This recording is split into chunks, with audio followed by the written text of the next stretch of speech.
시몬 베드로와 또 다른 제자 한 사람이 예수를 따르니 이 제자는 대제사장과 아는 사람이라. 예수와 함께 대제사장의 집들에 들어가고 베드로는 문 밖에 서 있는지라.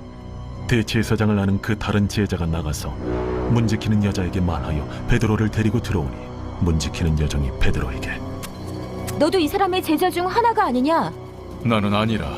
그때가 추운 고로 종과 아랫사람들이 불을 피우고 서서 쬐니 베드로도 함께 서서 쬐더라. 대제사장이 예수에게 그의 제자들과 그의 교훈에 대하여 물으니 예수께서 대답하시되 내가 드러내놓고 세상에 말하였노라. 모든 유대인들이 모이는 회당과 성전에서 항상 가르쳤고 은밀하게는 아무것도 말하지 아니하였거늘 어찌하여 내게 묻느냐? 내가 무슨 말을 하였는지 들은 자들에게 물어보라. 그들이 내가 하던 말을 아느니라. 이 말씀을 하심에 곁에 섰던 아랫사람 하나가 손으로 예수를 쳐 이르되 내가 대제사장에게 이같이 대답하느냐? 내가 말을 잘못하였으면 그 잘못한 것을 증언하라.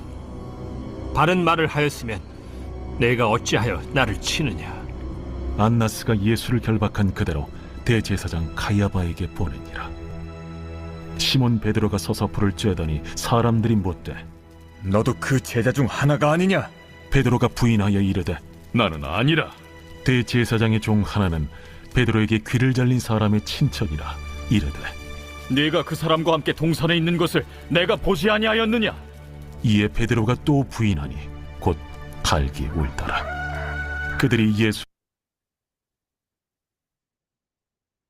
오늘 본문의 말씀은 베드로가 예수님을 세 번 부인하는 말씀입니다. 예수님께서 붙잡히셨습니다. 대제사장 안나스 집들에서 한밤중에 불법 재판을 받게 되었습니다. 저는 성지순례 때 대제사장의 집이라고 하는 유적지를 방문한 적이 있습니다. 놀랐습니다. 대제사장의 집이라고 하는데 그 집 지하에 가보면 감옥이 있습니다. 그리고 때리는 것과 또 고문하는 이런 시설도 있습니다. 매우 놀랐습니다. 예수님 시대 때 대제사장은 종교적 지도자가 아니었습니다. 정치적인 사람이었습니다. 원래 대제사장은 아론의 후손들만이 될 수 있는 것입니다. 그런데 예수님 시대 때 대제사장은요, 로마 정부에 돈을 주고 대제사장직을 매매하였습니다. 돈을 주고 산 것이죠. 그리고 대제사장직을 행한 것입니다. 종교적인 열심으로 했겠습니까?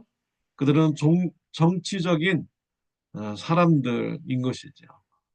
자기들의 마음에 들지 않으면 붙잡아다가 고문도 하고 때리고 그리고 감옥에 가두는 이러한 일을 했던 정치적인 이러한 사람들이었습니다. 예수님을 붙잡았습니다. 대제사장 안나스의 집들에서 불법으로 재판을 하였습니다. 무슨 재판이 밤에 이루어집니까?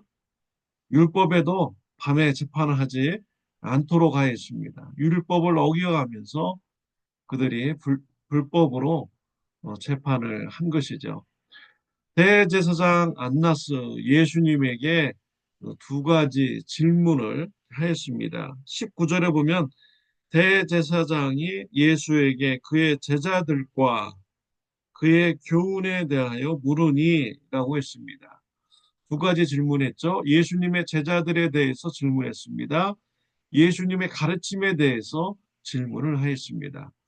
왜 이런 질문을 하였을까요? 예수님의 제자들에 관해서 물어본 것은 예수님과 함께 동조되는 이런 세력이 있는지 확인하는 것입니다. 그래서 그 세력들을 전부 다 예수님과 같이 소용을 하려고 한 것이죠. 그리고 예수님의 가르침에 대해서 물어봤습니다. 유도 신문을 한 것입니다. 예수님께서 대답을 하시다가 실수하여서 죄의 함정에 빠지게 하기 위하여 유도 신문을 위하여 예수님의 가르침에 대해서 물은 것입니다. 예수님께서는 지혜롭게 대답하셨습니다. 예수님의 제자에 대해서는 그 어떤 정보도 주지 않았습니다. 예수님께서 얼마나 제자들을 사랑하시는지를 알 수 있는 것이죠. 제자들을 위험에서 지켜주시고 보호하기 위해서 정보를 주지 않은 것입니다. 예수님의 가르침에 대해서는 예수님께서 대답하시죠. 20절, 21절에 보면 예수께서 대답하시되 내가 드러내놓고 세상에 말하였노라. 모든 유대인들이 모이는 회당과 성전에서 항상 가르쳤고 은밀하게는 아무것도 말하지 아니하였거늘. 어찌하여 내게 묻느냐? 내가 무슨 말을 하였는지 들은 자에게 물어보라. 그들이 내가 하던 말을 아느니라. 예수님께서는 모두 다 드러내놓고 내가 말하지 않았느냐. 성전과 회당에서 말하였다. 들은 자들에게 가서 물어보라. 라고 지혜롭게 대답을 하셨습니다. 예수님은 제자들을 끝까지 사랑하시는 분이셨습니다. 제자들을 지켜주시는 분입니다. 보호하여 주신 분입니다. 예수님의 제자들, 이러한 사랑을 받을 자격이 있는 자입니까? 그들은 이러한 사랑을 받을 자격이 실은 없는 자들입니다. 오늘 본문 말씀을 보십시오. 베드로는 예수님을 3번 부인하였습니다. 대제사장 안나스의 집에 들어가다가 문지기 여인으로부터 예수님의 제자다라는 말을 들었을 때 베드로는 모른다라고 부인하였습니다. 17절 말씀에 보면은 문 지키는 여종이 베드로에게 말하되 너는 이 사람의 제자 중 하나가 아니냐 하니 그가 말하되 나는 아니라 라고 했습니다. 또 25절에 보면 베드로가 뜰 안에서 다른 사람들과 함께 불을 쬐면서 있다가 2번, 3번 예수님을 부인하게 됩니다. 25절에 보면 시몬 베드로가 서서 불을 쬐더니 사람이 묻되 너도 그 제자 중 하나가 아니냐? 베드로가 부인하여 이르되 나는 아니라 하니 2번째 예수님을 부인하였죠.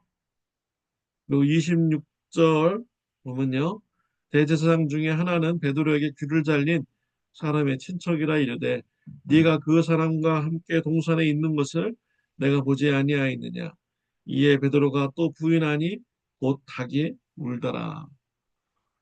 베드로는 불을 쬐다가 그 주위 사람들로부터 예수님의 제자다라는 말을 들었을 때 그곳에서 예수님을 모른다라고 부인을 하였습니다.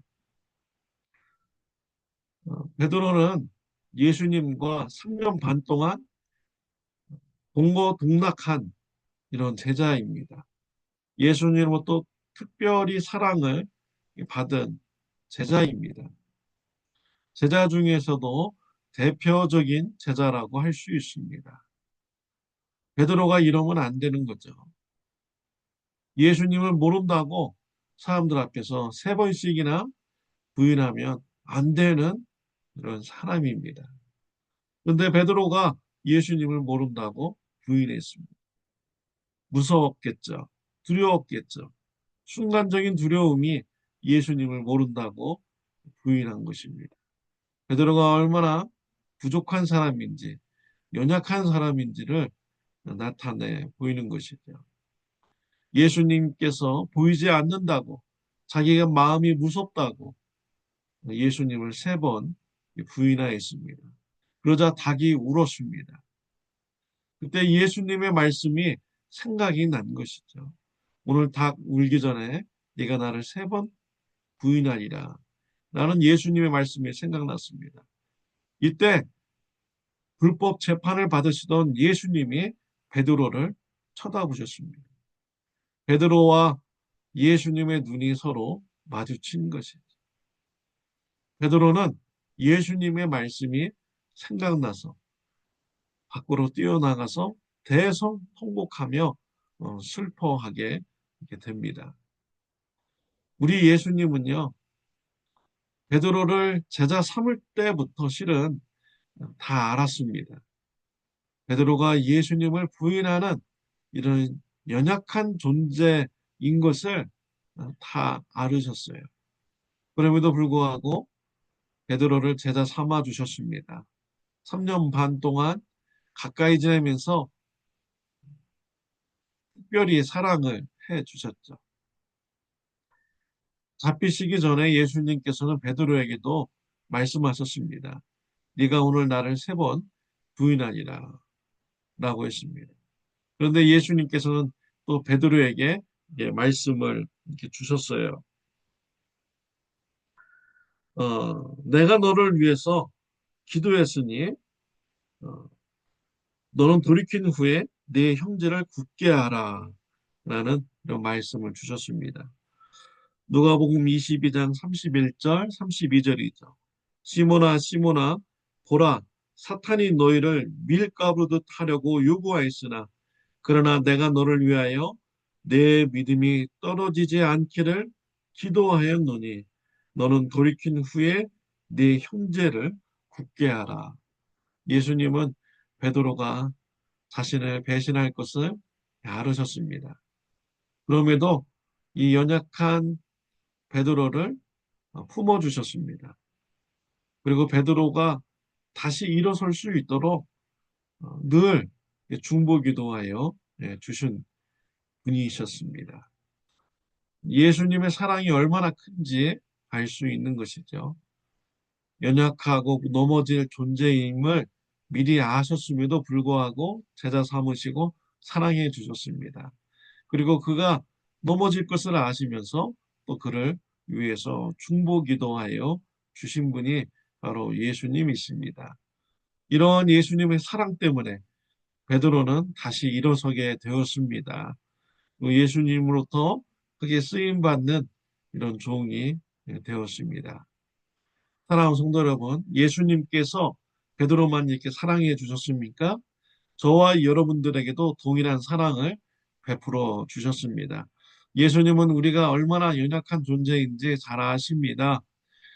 조금만 어려움이 있어도 넘어지고 또 예수님을 모른다고 부인할 수 있는 이러한 존재임을 우리 예수님은 잘 아십니다. 그럼에도 우리를 제자로 불러주셨고요. 우리를 사랑해 주십니다. 또 우리가 넘어져도 다시 일어날 수 있도록 우리를 위해서 중보기도해 주시는 분이 바로 우리 예수님이신 것이죠. 로마서 8장 34절에 보면 누가 정죄하리요 죽으실 뿐 아니라 다시 살아나신 이는 그리스도 예수시니 그는 하나님 우편에 계신 자요 우리를 위하여 간구하시는 자시니라. 하나님 우편에서 우리를 위하여 간구하고 계시다. 우리를 위해서 기도하고 계신 분이 예수님이시다라고 말씀을 하고 있습니다. 또 히브리서 4장 15절 16절에 보면 우리에게 있는 대제사장은 우리의 연약함을 동정하지 못하실 리가 아니요 모든 일에 우리와 똑같이 시험을 받으신 이로되 죄는 없으시니라. 그러므로 우리는 국률하심을 받고 때를 따라 돕는 은혜를 얻기 위하여 은혜의 보좌 앞에 담대히 나아갈 것이니라 라고 하였습니다. 우리 예수님은 우리가 연약함을 책망하시는 분이 아닙니다. 예수님께서도 이 땅에 오셔서 육체를 입고 사셨습니다. 우리의 연약함을 몸소 체험하신 분이 우리 예수님이십니다. 우리의 연약함을 이해해 주십니다. 그래서 우리가 연약할 때 우리 예수님 앞에 나아가 기도해야 됩니다. 그러면 우리 예수님께서 우리에게 은혜를 베풀어 주십니다. 히브리서 7장 24절에 보면 그러므로 자기를 힘입어 하나님께 나아가는 자들을 온전히 구원하실 수 있으니 이는 그가 항상 살아계셔서 그들을 위하여 간구하심이라. 우리 예수님은 우리를 위하여 늘 중보 기도하여 주시는 이러한 분인 것이죠. 저와 여러분들이 이러한 예수님의 사랑을 우리가 받고 있습니다. 예수님의 중보 기도를 우리가 늘 받고 있습니다. 예수님을 의지함으로써 넘어져도 다시 일어서는 저와 여러분들이 되시기를 바랍니다. 예수님으로부터 우리가 이러한 사랑을 받았으니요. 또 우리가 이러한 사랑을 우리가 가족들과 성도님들과 이웃들에게 우리가 베풀어야겠습니다. 우리 가족들, 성도님들, 이웃들, 연약한 존재입니다. 언제든지 우리를 실망시킬 수 있는 이러한 죄를 지을 수 있는 이런 분들입니다. 우리가 그런 분들을 볼 때 어떻게 해야 되겠습니까? 우리가 예수님도 받은 사랑대로 우리가 그들에게 베풀어야겠죠. 연약한 존재임을 알고 그들이 넘어져도 다시 일어설 수 있는 신앙이 될 수 있도록 우리가 그들을 위해서 중보기도 우리가 해야겠습니다. 연약한 가족, 연약한 성도님들, 연약한 이웃들, 그들이 언제든지 넘어질 수 있고 그 넘어진 상태에서 다시 하나님을 의지함으로 일어설 수 있도록 중보기도하는 저와 여러분들이 되시기를 바랍니다. 연약한 성도님들이 넘어지는 그런 모습을 보고 실망하지 마시기를 바랍니다. 여러분의 마음을 닫지 마시기를 바랍니다. 그들과 교제를 끊지 마시기를 바랍니다. 연약한 가족들과 성도님들과 이웃들을 볼 때 불쌍히 여기고 그들이 다시 일어설 수 있도록 중보기도하는 예수님의 사랑을 품는 귀한 삶이 저와 여러분들에게 있으시기를 바랍니다. 기도드리겠습니다. 하나님 아버지 감사합니다. 예수님으로부터 큰 사랑을 받게 해주시니 감사합니다. 연약한 우리인데도 예수님이 실망하지 아니하시고 우리가 넘어져도 다시 일어설 수 있도록 우리를 중보기도 하시면서 우리를 사랑해 주시는 우리 예수님의 사랑을 받게 해주시니 감사합니다. 예수님부터 사랑을 받은 자로서 우리들도 사랑을 베푸는 자가 되게 하여 주옵소서. 쉽게 넘어지는 가족들과 성도님들과 이웃들을 우리가 바라볼 때 실망치 않게 하여 주옵시며 그들이 다시 일어설 수 있도록 중보기도하는 자가 되게 하여 주옵소서. 예수님의 이름으로 기도드렸습니다. 아멘. 오늘 하루도 예수님의 마음으로 중보기도하는 하루가 되시기를 바랍니다.